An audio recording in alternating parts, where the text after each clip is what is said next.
Hello! Welcome, everybody. This is the Promethean Secular Frontier.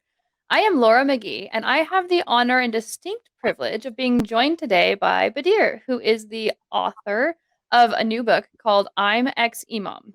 It is a book, from my understanding, about his journey through being an artist, through being an imam, and about his self-discovery. So I am very excited to sit down with him today and learn a little bit more about what his book is about and the adventures that he's been through up to writing it. So, Badir, welcome. Thank you for joining us. Hello, Laura. Thank you very much for the invitation. I'm really happy to be with you today, and I'm excited to share my experience and learn from you and from your audience as well. Awesome. Likewise. Yeah, I was really excited. I practiced Islam for about 4 years, and it's a religion that I deeply love and appreciate. So I'm excited to sit with you and learn more about your journey and what you've gone through and learned and everything that you've taken away from it. So, first, let's start. You told me before the show that you wanted to kind of start by introducing a few terms or concepts, which I think is a really good idea, so that as you guys are watching and listening to this video, you have a better idea of some of the things that we're discussing. So, go ahead, take it away. Thank you. First thing first, I wanted to start by um, saying thank you for some people who helped me producing the Ex-Imam show on YouTube and writing that book, which is the origin of this series on YouTube. Starting from my wife, who was very patient with me during all the months, was writing, editing, drawing, traveling from different countries to find musicians and compose and make music for the book, because there is also music in the book, Awesome. composed by a Hungarian couple, Zsolt Biro and Anita. So thank you very much for everybody who helped me, the animator, the editor, and all the guys, people who helped me in that. Yeah, so the keywords of Ex-Imam or Ex-Imam show obviously is Imam. Mhm. Imam, I know that many people already have an idea about it, but I want to go a little bit deeper, Mhm. make some uh, difference between the different roles of an imam. Who is an Right. imam, and what is his role and responsibilities in society? So generally in Arabic, an imam is a role model or a leader, Mhm. not necessarily in religion or religious life. So it's generally a leader. Um, but in Islamic context, an imam is a person who has to be, according to the point of view of the vast majority of Islamic schools of thought, who has to be a male, not a female. So this is Mhm. very important to know. Who is qualified at least to lead the daily prayers in a mosque with a community. Mhm. So this is the minimum role of an imam. So if a person is doing this, is called actually an imam. But with more knowledge, with more degrees, with more let's say experiences, the responsibilities of an imam grows. So I think this exists also in other traditions and other religions. There is a imam of the five daily prayers. Then there is a Mhm. khatib, the preacher who offers the ceremony of every Friday. The imam of who assists the Muslim community in the funerals, marriage, divorce, and other relationships. And that's it. So an imam is not necessarily that old man in a small mosque who memorized the Quran from his father, or and he knows the basics of Islam. He can be also a doctor of theology, who's at the same time preaching in a mosque. Um, so that's very important to know about an imam, because some people, when I speak sometimes critically to some about some topics, some Muslims say that an imam does not represent Islam, so he doesn't have the right to speak like that. It's a scholar, it's a alim who can speak like that. So because they think that imam is an inferior position, and the To an alim alim. is Yeah. a position. But this is not true, in fact, because an imam is just a position, or it's even a job, because in It many Islamic, defines. yeah, it's there is a ministry of religious affairs who form and educate imams. So that's a good distinction. They can be similar to a preacher if you're talking about like trying to draw some comparisons for people to understand, but there's really more like a set of duties that they can do and they could overlap, but not necessarily. So the imam that leads the prayer might not be the imam that gives the message or the teaching. It could be two different people, or it could be the same person. So that's kind of a neat distinction to make, that that it's not like a figurehead per se. It's more like a duty. Yeah, I Exactly. like that. Okay, and thank you for that clarification, because I know that when it comes to translating a lot of terms, especially with Islam being something that's so widely misunderstood by English speaking cultures, um, a lot of the stuff gets missed in translation, and it gets kind of oversimplified in a lot of ways. So I appreciate you making that distinction.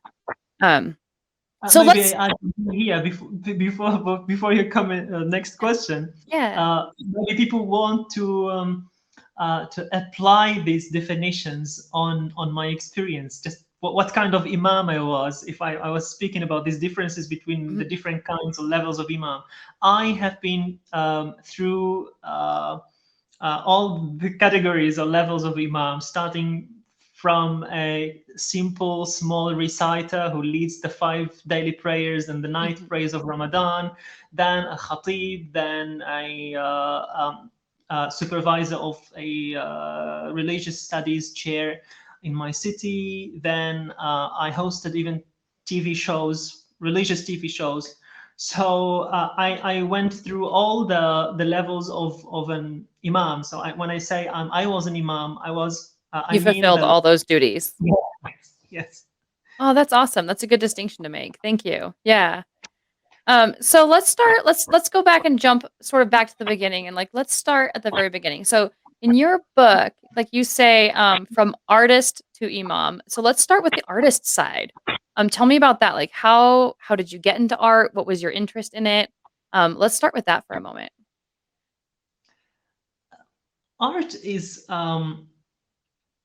in fact, I didn't get into art. I found myself like that. I mean, when I was a kid, Mhm, I um, I loved uh, to draw, to paint, to make sculpture, to perform on stage, to sing. It was just a, a nature.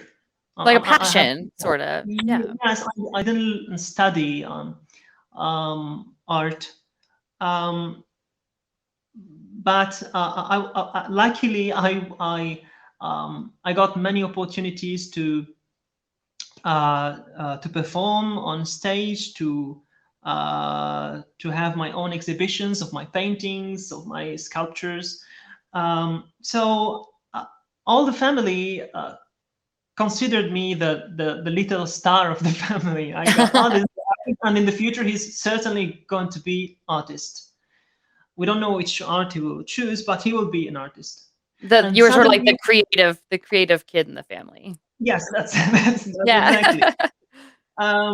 Until the age of 15 or 16, when I decided to get rid of art and to change my lifestyle, and I considered everything I love to do, I considered my own nature as a sin, and I Mm. started a religious journey. So this is the story behind art. It was actually my nature. It was not Part of who only you are.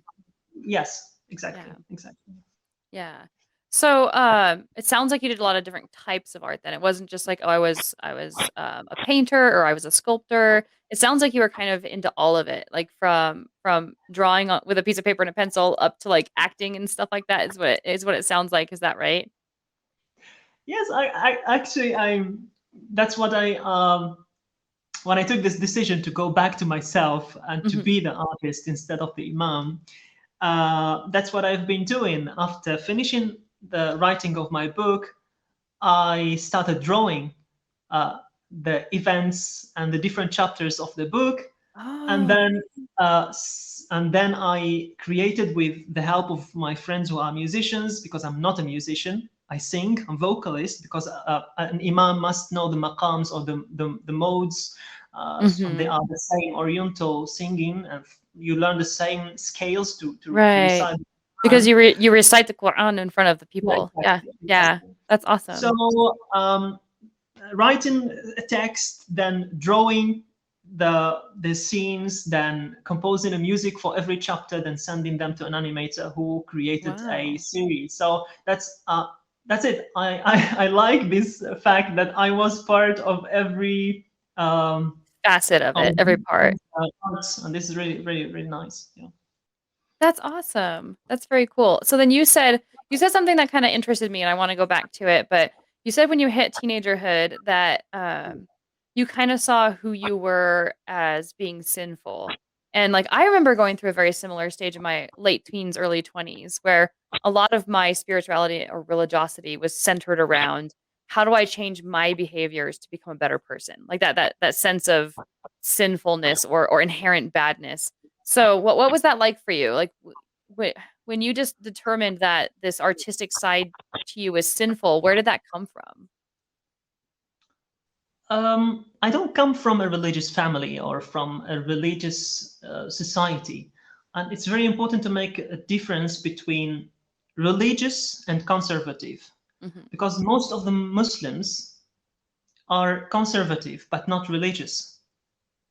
They have general knowledge about Islam. Mhm. Most of them are ordinary people who did not study Islam. Right. Um, so accidentally, I came across Islamic books. It was an accident. Some Huh. visitors came to visit my brother who was sick, and they came with the. At the time, there was the DVD. There is no even CD, so they came with movies and some books. So it's crazy combination: action movies, horror movies, and some religious books all together like that. Offering them to my brother to spend his time because he cannot go outside.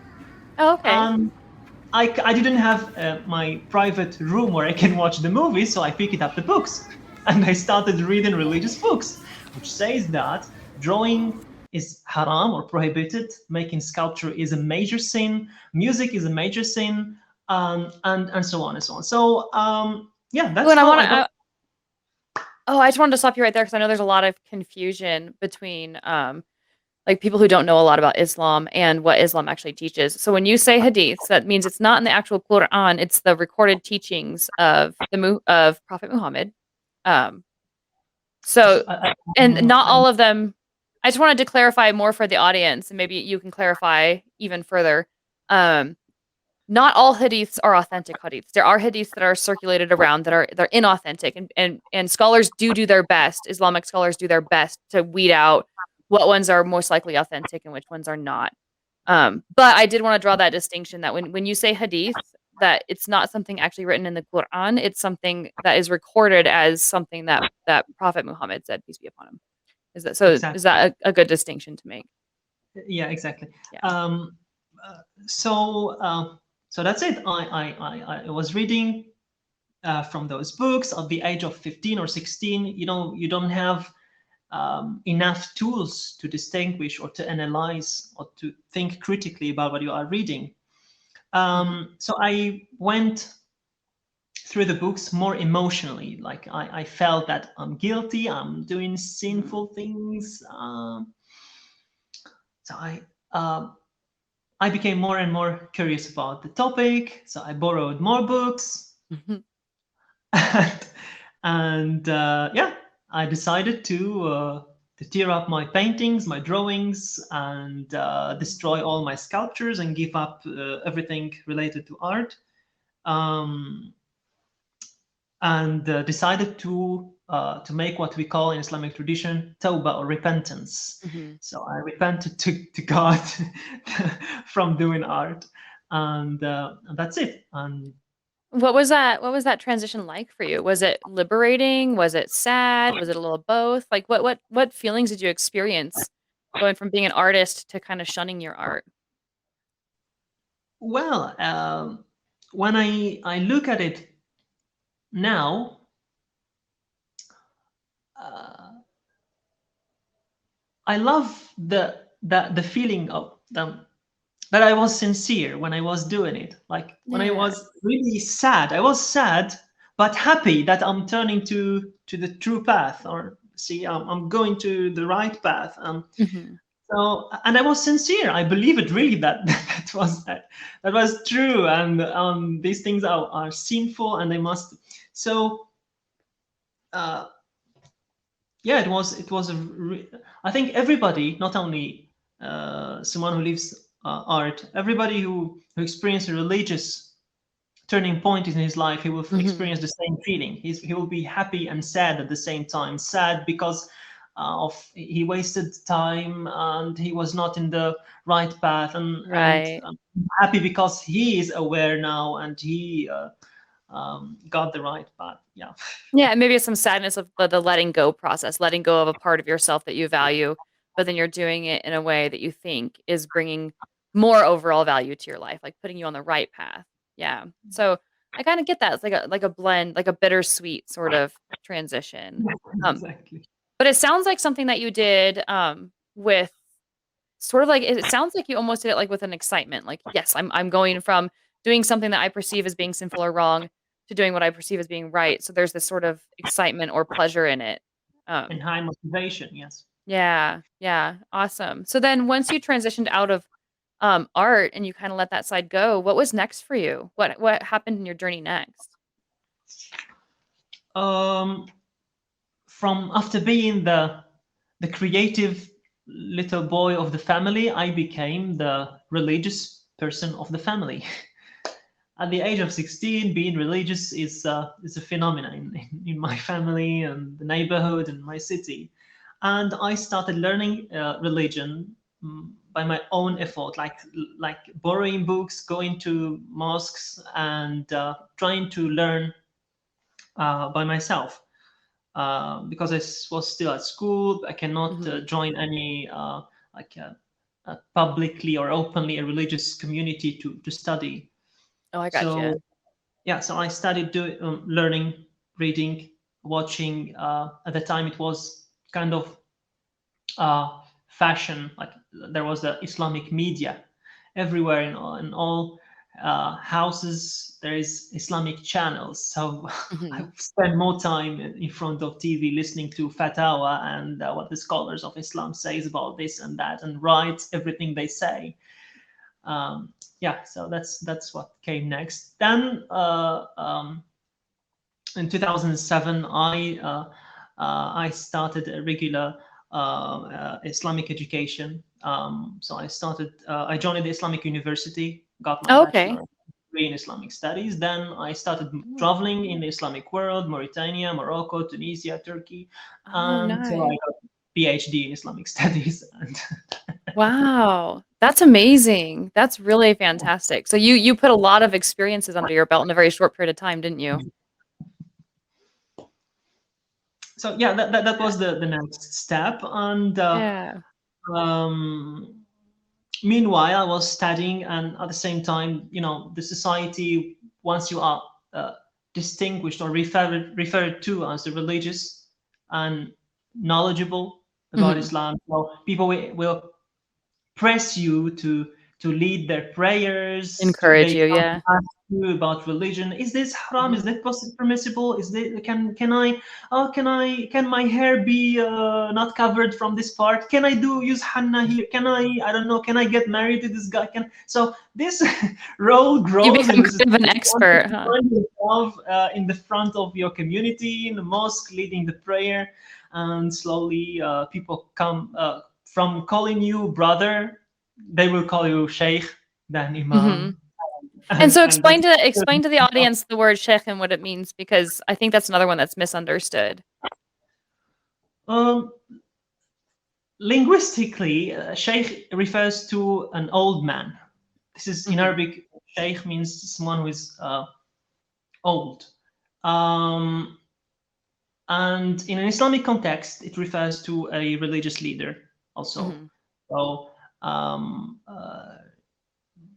usually we use it to call someone who is an imam or alim, or so it's um, So again, it's more of a description of a duty than an actual title. It's not a formal title. It's like if no, you've it's gotten enough informal. education, if you've shown yourself to be proficient, you kind of sort of earn that title, um, sort of by happenstance. It's Yeah. just kind of, to show respect to someone, you can call Mhm. him sheikh.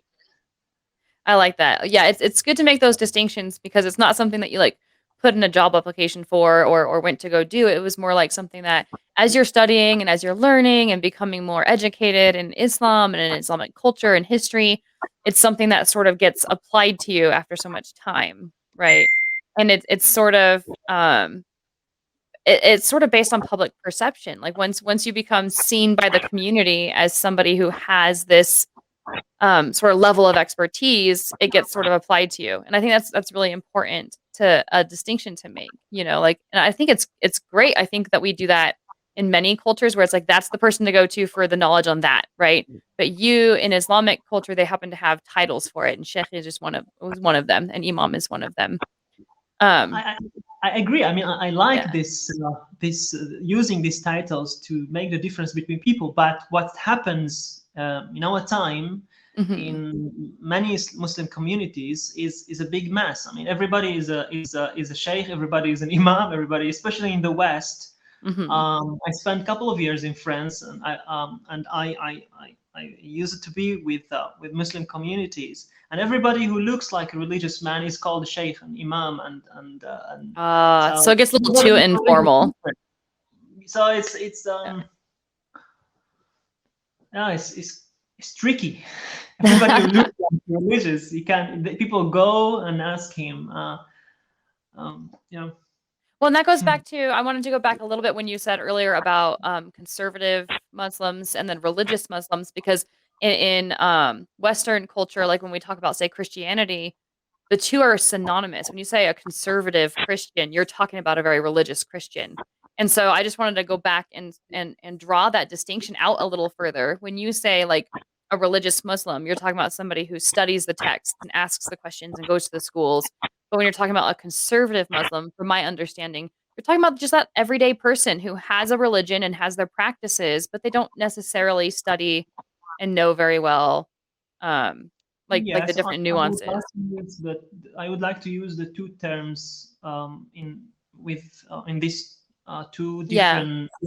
A conservative is just someone who respects the tradition. Um, let's give an example. They just know about the five pillars of Islam. They believe in God and all what concerns Islamic faith, um, but they don't know really. Um, Details about even about the prayer, what cancels or nullifies the prayer, or so in Mm, these yeah. details you must go to someone who is more knowledgeable to ask about. So this for me is conservative. He takes in consideration the religious rulings Mhm. in his life. A religious person, this is just my terminology. Oh, It's no, not it's good, yeah, but it's good to draw the correct. distinction so people know as they're listening. Yeah, but go ahead. And the third level is Islamist, and this is another thing. And oh, so we'll definitely get into that for a second. But so or in a second, but um I wanted to kind of go back. You were talking about the application of terms like within Muslim communities, and then you were talking about the whole like religious versus conservative Muslims. And it kind of seems to me that like there isn't a lot of necessarily organization within these communities so that people who don't know, like maybe the more concerned, and you please correct me if I'm wrong. This is just what I'm kind of getting from what you're saying is that the more conservative Muslims will see somebody who has knowledge, and they'll kind of almost like make them into a mentor. Like, ooh, you have more knowledge than I do, and so I'm going to ask you questions. I'm going to go to you for advice. Is that kind of how it seems like it happens? Yeah, it is like that.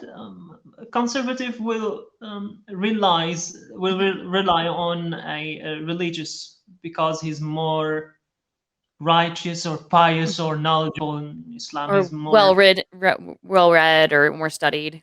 Yeah. yes, Okay, cool. Yeah, that's kind of the position that you sort of fell into as you were doing your studies, huh? Like the more and more you studied, you sort of took on that role in people's lives, from what I understand. exactly. Yeah. Awesome. Okay, so then now let's talk a little bit. So you became an imam and you had all these different experiences. You were super well traveled. I'm very impressed to hear of all your different travels and studies. But there's a point. So you're very convinced of these hadiths and that there was truth to them, and then there's a point where that changes for you. So can you talk to me a little bit about that transition from your belief system that what you were doing was sinful, sort of out of that belief system? What was that like? Um, Again, from artist No, to from religion. when you were really religious, and then you sort of realized, so you went through another transition. First you went from artist to religious, and then you went from religious to who you are today, Okay, well, which there's a lot to say about this period before coming to who I am today. perfect. Uh, uh, Once you go to the mosques to learn Islam or Mhm, even to preach, so whether as a learner, a seeker, or an imam in the in his mhm, beginnings, you will discover with time that the the Islamic speech, which is controlling the life, the religious life of people, whether mhm, in media or mosques, um, belongs to certain movements and ideologies. mhm, And in my case, it was the political Islam, as it is the dominant Islamic speech in the Islamic world.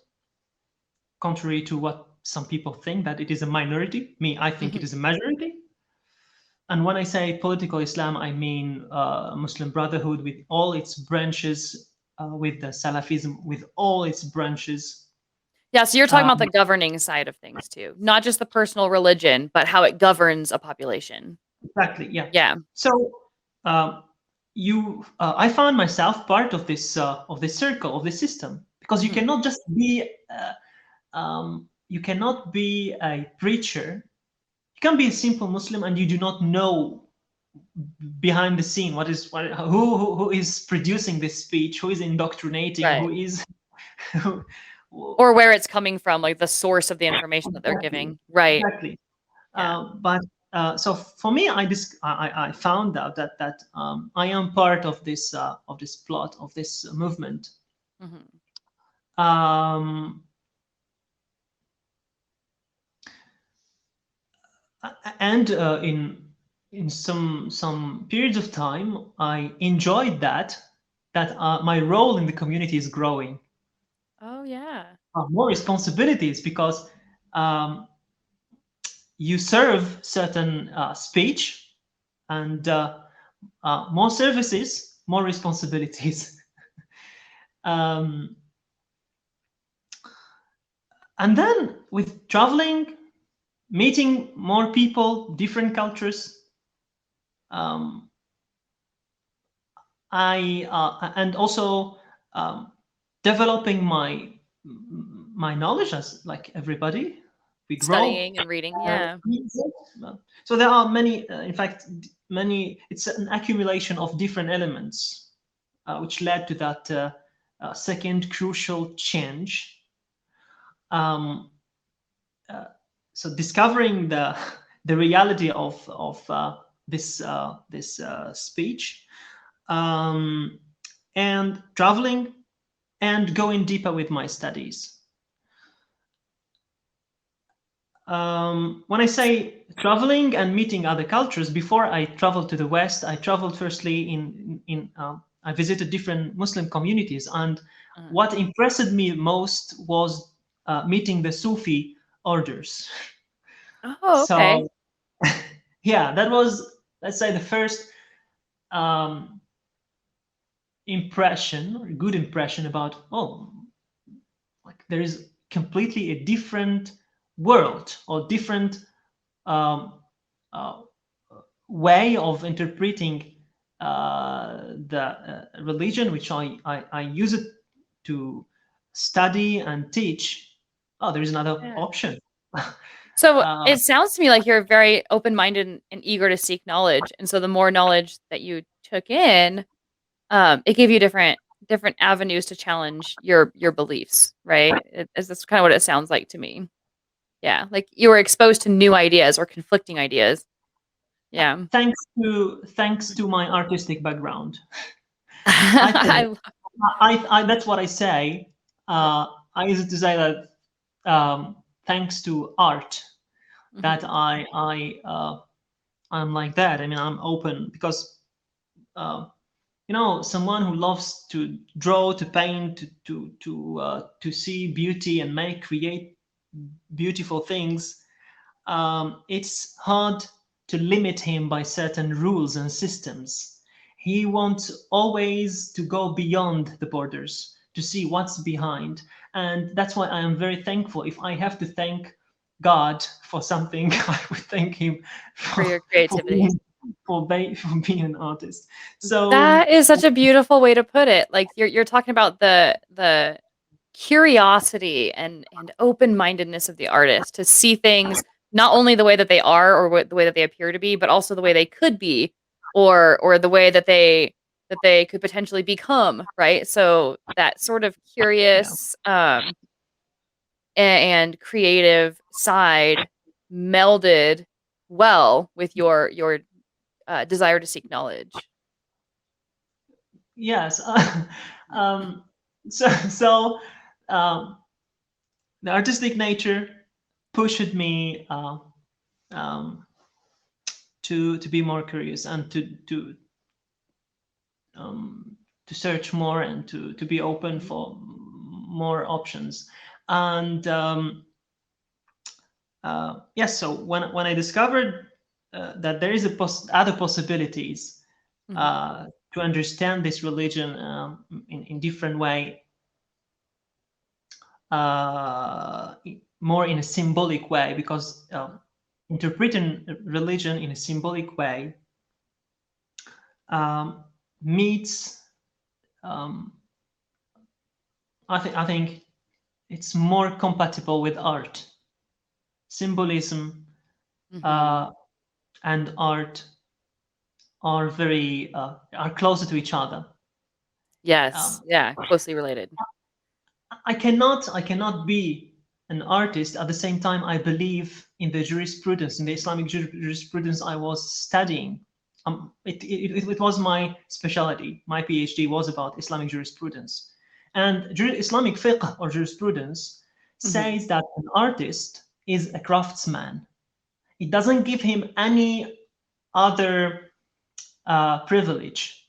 He's just Mhm. a craftsman who is limited by certain rules. He shouldn't make this and this and this and this and this Yeah. because haram is prohibited.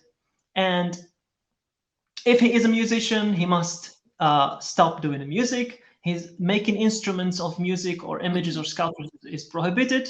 And what I'm saying now is according to the vast majority of Mhm. Islamic schools of thought. It's not just the opinion of one or two. It's the vast majority um, of Islamic schools of thought. So uh, how to deal with this? Being an artist, I love to make music. I love singing. I love making drawing, painting, and performing. Yeah. And in Islamic speech, consider you a sinner. So Uh, so let's clarify for people who aren't familiar with fiqh. It's like jurisprudence. It's basically it's just a fancy way of saying law, like Islamic exactly. laws. And the one thing like you say majority opinion. but where it gets kind of tricky is, and this is the same with every religion, is you have a lot of question over what the actual laws are and are not, or just because it's the popular consensus doesn't mean that it's necessarily the true interpretation. So what you're talking about is you're studying jurisprudence, which is the laws that say you should do this or you shouldn't do that, right? And when you say that an artist is just a craftsman, you're saying their purpose is to create something for people to use, whether it's, you know, a mosaic or a plate or a bowl or something. But their purpose is not to invent necessarily or to express, right? There's very set guidelines that they have to stay within. And I'm just kind of rehashing this just for better understanding of everyone listening. Like it's to understand any specific religion, including like those in the West who have been exposed to Christianity their entire lives. In order to really understand it, it takes a lot of nuance and study. And so what you're saying is that the laws that are the general consensus is that the ways that you can express yourself as an artist or as a creative person is very stifled or very limited. Is that correct? Exactly. Yeah. Okay. And then so you kind of went through that process, and it was your creativity that started to get you out of it. So let's get back to what you were saying, and you can continue. Yeah, I was just thinking about what are the elements or the motifs that took me to decide to quit my role in my community, and turning back to myself. Yeah, I mentioned my artistic background, traveling, meeting other cultures, and studying Islamic, going deeper with Islamic. I mean, Islamic studies itself. If you go deeper with this, even Arabic language, even if you study Arabic language, just Arabic language, you will discover that religion can be interpreted in many different ways. So why I keep claiming that I have the absolute truth and this text must be understood in this in your way. Yeah, so it has no sense. So what I was, and this led me to kind of an emotional awareness or consciousness. I felt guilty that during the years I was limiting the lives of other young people by telling them that this is haram, this is prohibited. You cannot do music, you cannot get married with him. All these things, by the way, they were like the responsibilities of an imam. Imam right, is was not to give that guidance. Yeah. Leading the prayers, but he can decide also about others' lives, whether you must be, you can do this transition because this financial transition or not, whether you this man can get married to this lady or not, whether you can go with this business or not, or you can. So he has. Yeah, it becomes very subjective, to the will of an individual, right? So whether we discuss, it becomes where it's not even about whether or not God says this is or is not okay. It's whether or not this specific individual determines that it's okay or not okay. Like, but is what you're saying, because there's so many different ways of interpreting it. Exactly. So I felt that I was disappointing another generation by limiting them by what scholars, medieval scholars, understood from this text, while it can be understood in different way. So this is another reason why I took this decision. Like, if it is possible to say that, look, there are different possibilities of how to understand this text, and it's up to you to decide, not the imam. Not the text. The Islamic text is vast. Is vast. It's a very humbling experience, isn't it? It's a text that Muslims believe that it came from a divine source. So it spoke with a language which doesn't belong to this world. So how you want to use it, to apply it in your life nowadays according to the understanding of the scholars of um, the 10th century. It's crazy. Um, Now you're yeah, talking about where tradition kind of usurps, personal knowledge. It's not about your own personal interpretation. It's about tradition and how it's traditionally been it's interpreted. impossible. It's Yeah. impossible to have your personal interpretation. I mean, if you want to lead as an imam to lead your community, you must respect the madhab or the school of thought, which Hmm. is official, like imposed by the state, Hmm. or commonly followed in that city or in this country. So you cannot just go and say, "Look, guys, I think this verse can be understood like that." Oof, this is a risk. Yeah, you sort of have to become, not to be crass about it, but you sort of become like a cog in the machine. Like if you want to work Obviously. within this, yeah, if you want to work within this community, you have to stick within this community's sort of standards or beliefs. So as you were traveling then and going to all these different countries, and I'm assuming that you saw that there were actually a lot of different interpretations. I know you've already said that in terms of your studies, but what were some of the differences that you saw from country to country with how these things were interpreted?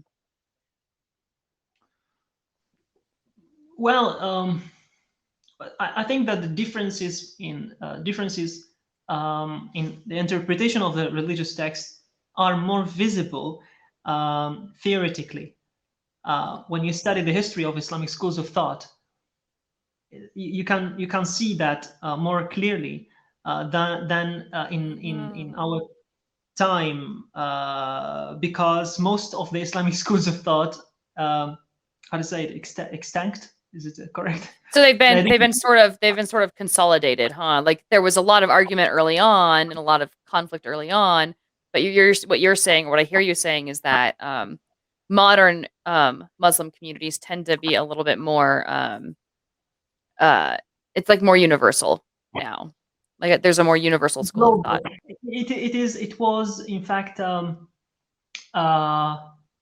limited by two major schools, Sunnism and Mhm. Shiism.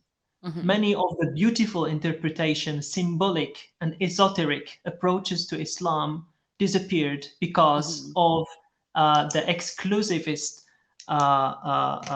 approach, the Sunnite and the Shia interpretations. So with time, most of those Died they out. have been considered like heretics and blasphemers and apostates. So one was crucified, the other was killed, and his books were burned. So they exist no more. This is just part of history. Um, Yeah. And so you're uh, you're exposed to the ideas now by studying that history. yes, Yeah. yeah. So what you can notice when you travel to different Islamic countries um, is kind of, let's say, the traces of this historical schools. I used to um, visit those small communities, minorities. Mhm. They are. They say we are Muslims, but their practices are not really acknowledged by the majority of Muslims. Okay. They make music when they make the remembrance of God as they dance. They do different Sufi practices. Um, Others are individuals. They are just philosophers. One person, individual, he thinks differently. So I used to visit him and ask, well, about his philosophy. And so this is what you Nice. can discover in our time. You cannot really see a big difference in the practical life Oh, of I see. Islam, because unfortunately this variety doesn't exist anymore. Did you notice though that and maybe you had a different experience than myself, but did you notice that culturally the practices surround, like maybe the teachings were the same, but the practices are different from country to country? Like I noticed, for example, I had a couple of friends who were Moroccan, and one of the women would talk a lot about spirits in the household and like what to do about the spirits and how to make them happy or how to get rid of bad spirits. And I only encountered that teaching or those ideas with that group of women, the Moroccan women. And I figured I kind of put it together in my head that maybe it was more cultural that they were taught that from their culture and that and it was less religious. So did you notice that going from culture to culture Yeah. that you get these things added on that are kind of like dependent on that culture? Yeah, that's true. Yeah, many practices are originally cultural and not religious. Um, but people will find a link with religion anyway, because the text remains very large, so you can Yeah. always And it find could be some. vague. Yeah, Yeah. yeah. Yeah, that's very interesting.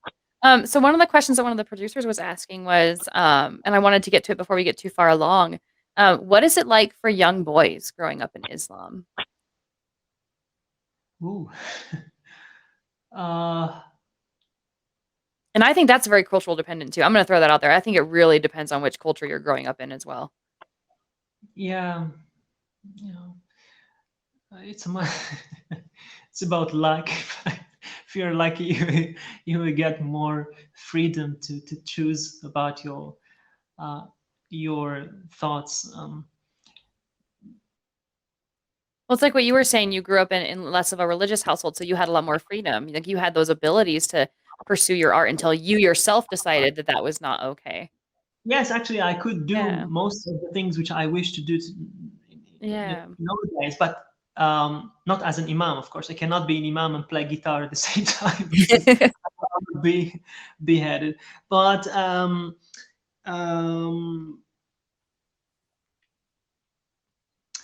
I'm against the indoctrination of children. I Mhm. mean, a child should know about religion, but should not be indoctrinated. We should not. We didn't have the choice. It was part of our who we are. Like Mhm. we give you your name, and with your name we install also the religion. Not only the religion, the unique and exclusive way how to understand it. Mm. Yeah. And the daily practices, right? So you talk about not indoctrinating a child, but then if you have a Muslim family or Christian or Hindu or any family, they have their traditions and they're going through their daily rituals, and that in and of itself is sort of a form of indoctrination. So it's sort of hard to avoid at some level. Um, but it sounds like, I mean, in order to answer that question fairly, and I want to make sure that you answer the question more so than I, but I just want to reiterate how much I think it really depends on the culture and it depends on the family for how each And young boy or young girl grows up in Islam. and also on education, I think that nowadays we have more creative ways to educate children about religion. Mhm. It's not only up to the mosque and the parents to educate the children on religion. There are also um, I remember that uh, in one of the interfaith conferences I have been participating. We were like in workshops, the religious leaders together, discussing the way how to promote interfaith through education. And they were like for a long time thinking about how to do that, and and it was I asked him the permission to speak, and I said like so. For myself, for example, how I got an idea about Christianity and Judaism when I was a child at school, Mhm. it was from the curriculum and the methodology and the culture of the society, which says that everybody who's not a Muslim, he's a kafir and he's an infidel, and he will go to hellfire, and how this is the way how to treat him, and no. So instead of doing that, I would appreciate if a Christian person, educator, will teach the Muslims about what is Christianity, Mhm. and the same way Muslim will speak to a Jewish community, and like we will create a program together, uh, which does not judge the other based on his own tradition and heritage, but based on the Right. other. And this, for me, it looks very obvious. Like That's how beautiful. Yeah. Right?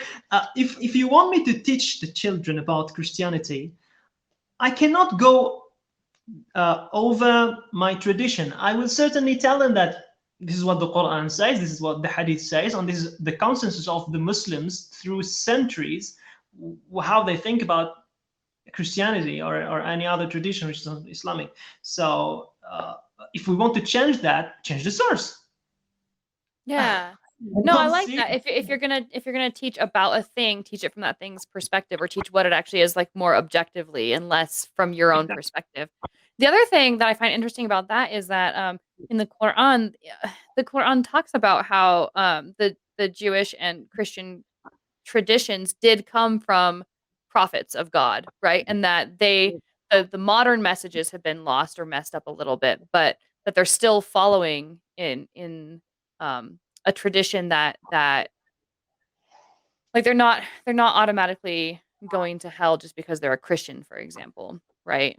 I mean, I don't know if that's popularly taught um where you grew up, but that's the teachings that I was exposed to. And it's in the Quran as they're following like the prophet Jesus or the prophet Moses, right? But that they're still following the tradition, they're just doing so incorrectly or it's been corrupted. Is that something that you yeah. Yeah. I mentioned in I remember this story, so I made sure that to mention it in my book. That one day I was with a friend and in his car, and his 6 years old boy was in behind, Mhm. and we passed by the cathedral of Saint Augustinus in my city, where his bone, Saint Augustinus, is there. And the father asked his boy while driving, "Hey son, where the people? What is that?" He said, "A church." Okay, where the people who go, where the people means the Christian, those Mhm. people, where they will go after death. And the Yeah. boy is to hellfire. And the father started laughing and he said, "Oh, this is fitra. This is nature. Like this is like he got the answer by his nature. I did not indoctrinate him I or didn't his tell nature. him that. He got it like, wow, this is Yeah. very smart." Yeah, this Wow. is dangerous. Yeah. Yeah, I do Uh, I do I really like what you have to say about, like, when you talk about all these different faiths of just educating each other on this is what I believe without the judgment of, and therefore you're wrong. Let people make their own decisions and just educate them, um, yeah. on what you believe, and if it's something that they find worthy of belief too, then they'll follow it, and if not, then that's between them and whatever else is beyond us, you know? Like, it's not really our job to make those judgments or determinations. So I like the way you said that. So we only have a few more minutes here, and I wanted to close up in the next 10 minutes or so. And I really wanted to close up by giving you an opportunity to discuss your book and kind of market it to our audience. But before you did that, before the show, you talked about wanting to discuss the faction of like calling yourself an Islamist versus a Muslim in that specific um, situation that you found yourself in. So, did you want to take maybe about 2 to 3 minutes to discuss what your understanding is of the difference between a Muslim or somebody who follows Islam and then an Islamist? Well, I think that there are three common points between a Muslim and an Islamic, like the most remarkable and the most important common points between those Mhm, two categories. Both feel religious supremacy, like they both feel that they are better than other nations and religious communities. Both think that Islam must dominate. mhm, An ordinary Muslim or an Islamist, they must, through da'wah, what they call da'wah, preaching, mhm, sharing Islam and making it more global and dominating. mhm, And the third point is that they both believe that they have the absolute truth. So mhm. this is kind of arrogance. Like they are very satisfied of what they have, and they don't need uh, to wonder or to search or to even listen to other opinions and Or possibilities. to question their own They are beliefs. really Yeah. satisfied. Yeah, we have one book, we have one tradition. It's very enough for us. We don't need any other. It's our culture that must dominate. So Mhm, those are the most dangerous and sensitive points which are common between a Muslim and an Islamist. The difference is that an Islamist is active in doing that, and a Muslim is not involved really. It's like he doesn't take it very seriously. He just barely practices his religious obligations. As I'm wearing the hijab and praying whenever I can, and I pay the zakat and then go to make hajj and umrah when I read the Quran and so. This is the main difference between them. An Islamist is involved already or engaged with a system or an ideology, and he's working, like doing this these steps to realize the Islamization of the rest of the society, which is not yet Islamized. Yeah. So from what I hear you saying is it's kind of like the difference because we're a secular community.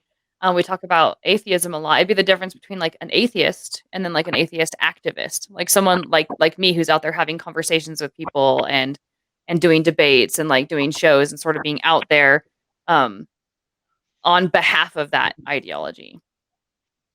Yes, I mean, fundamentalism or radicalism exists in both sides. In all sides. Yeah. Between Muslims, a Muslim, but for me, if you believe that a non-Muslim is going to hell and someone who decides to change his faith must be killed, or that music instrument must be destroyed, or and other rulings which are known for you, for me it's enough to say that you are already a radicalist. You don't have to call yourself an Islamist or to be involved or engaged with some movement or political Islamic party, or to call yourself Salafi or Ikhwan. You don't have to. If you believe in that, if you believe that me as a musician, that I am a sinner and that you are superior than me, and that you can come and break my instruments, and you are rewarded for that by God. This you are more than an Islamist.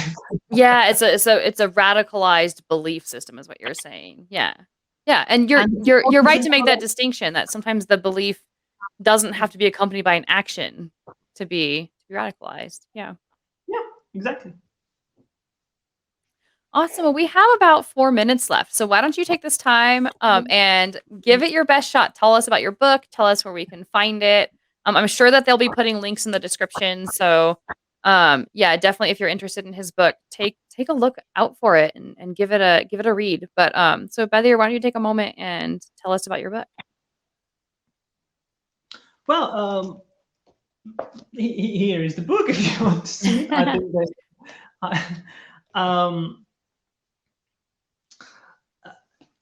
so it's an experience that I wanted to share with people. I'm not calling anybody to whatsoever. I'm not calling people to be religious or not religious. I'm just trying to inspire people to take the decision by themselves, and to take the time and effort to be themselves, to travel, discover by themselves, and do what they love to do.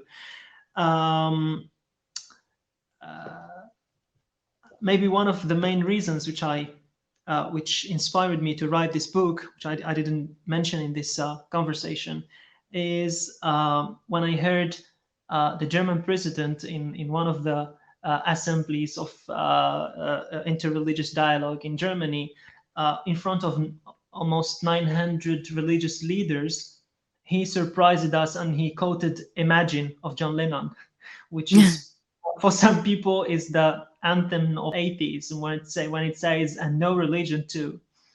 And it was after that event, in fact, when I came back to France, and they decided to write my book, and they start by this event. So that's all what I can say about my book. It's I think it's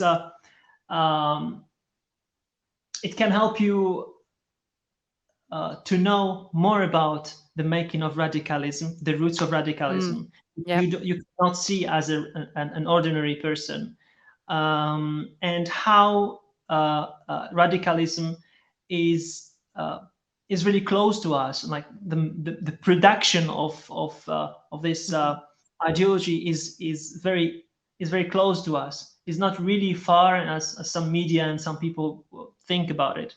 It's not something, well, there are some groups in mountains, they are making some strategies to attack. It's close to us, it's around us. And the second thing is it's just kind of I wanted to be honest with myself and with my community. I wanted to tell my community that religion in its form, how it is practiced today, it will not help you to make your life better. So I don't want to keep giving you some hope which is not real. Yeah. So that was the essence of the message of my book. That is really cool. Well, I'm really excited to check it out myself. And I'd say anyone listening, like, just take a second, like, read the description, see if it's something you're interested in. But yeah, I love that you did that. I really appreciate that. And then you also have a YouTube channel you were telling me. So what is the YouTube channel? Well, it's the where I made actually 8 episodes of short videos. It's an animation about the first part of the book. It's not all the book, but it's 8 episodes about the first part until 2017, when I decided to quit the role of imam and leave my community and move somewhere else to live. Yeah, so yeah, you can watch it, Ex-Imam Show, on YouTube. Awesome. So we'll make sure that we have those links available for anybody who is interested. And so thank you for joining us, Badir. I think that's really, really cool, and I'm honored that I got a chance to talk to you today. It's been really fun. I also want to thank, like, our production crew in the background. We've got people working to make this show happen. I'm just the one that comes on and says, "Hey," and has a little chitty chat. But the real people doing the work, I want to give them a quick shout out and thank you. So we have producer Wes, we have Josh and Kat and Trent, and thank you guys for all that you do, and all the people who help on other shows for the Promethean Secular Frontier. Shout out to those guys as well. And then, of course, last but certainly not least, thank you guys to all the listeners, because without listeners, there is no PSF. So thank you guys all for joining us, and don't forget to like and subscribe and get the word out there so that we can keep growing this thing that we're all trying to do. So thank you guys.